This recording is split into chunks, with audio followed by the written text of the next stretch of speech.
Hey everyone, it's Erin Smith of the Starters Club, and today we are going to talk, what do you create a business around?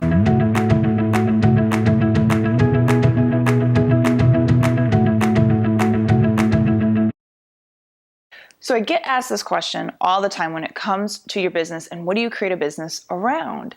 And when I was in the corporate world, the answer to this was really black and white. I didn't understand all the gray that was out there because it was either you created a product and you worked really hard to get it patented and you either sold it directly or you sold it to retailers for wholesale, or you were an entrepreneur, and entrepreneur meant, you opened a business of some sort, you sold something there, and it was, or you did a restaurant. I don't know why that was always just those few options. And then when I started exploring the whole entrepreneur world, I realized that there are a bazillion shades of gray in there that you could do. And there's just so many opportunities for you. So you have to be passionate. I know a lot of people are like, don't be passionate, because a lot of times when it makes a business around it, you really bring the joy kind of falls from it. But I would really recommend it's something you are passionate about, something you love. I always say in my other videos and whatever I teach is to find a really solid why that drives you and go with that. But I would definitely go with something you're passionate about and a gift that you have. I think so many times we get so caught up in our own world that we don't realize that what interests us or something that comes really easy to us is truly a gift. I look at something like organizing. I guess I would pay somebody all day long to help me organize because that is something I do not have as a gift.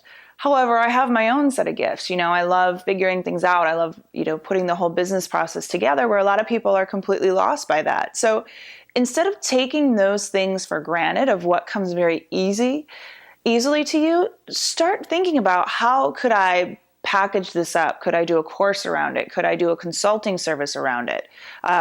So it's more than just, or if it's, something that you could put a brick and mortar business around, that's okay too. But really start thinking about the things that you have as a gift that you enjoy doing, and you need to understand that not everyone enjoys doing that. So start thinking about ways to create a business around it.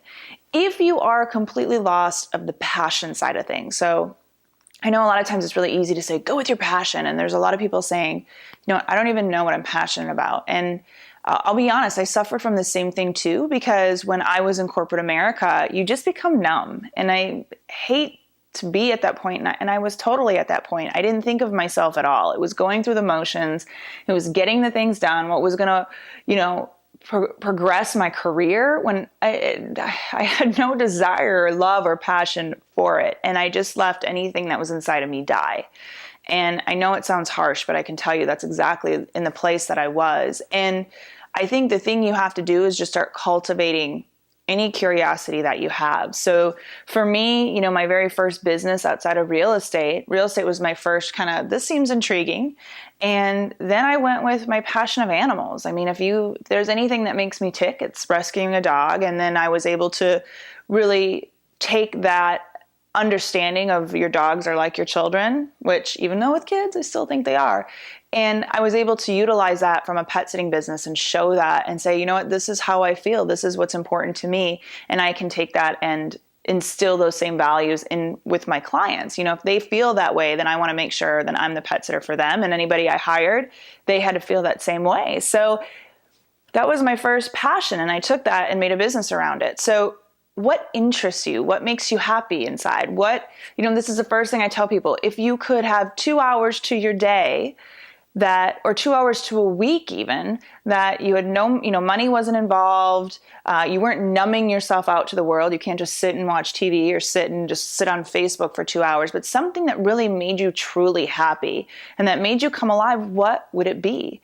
If you're still lost at that point, go back to your childhood. What was something, at that point in our lives, we had no cares in the world. We could do whatever we wanted with our time. Hopefully that's what you had, and what did you enjoy doing? And I could look back, and this was such a revelation for me.